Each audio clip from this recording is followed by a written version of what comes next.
tí nữa cho rau.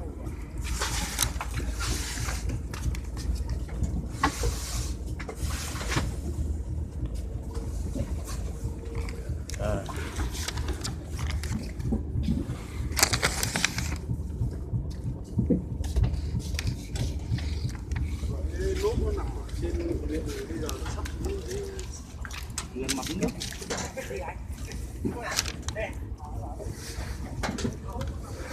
Có ngày hàng hóa nếu đâu đây là nước suối đấy chứ.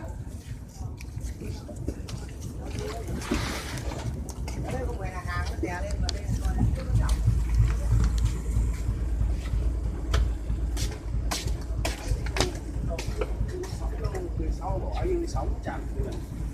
Này là 2 mét eo. Tổng nó bắn.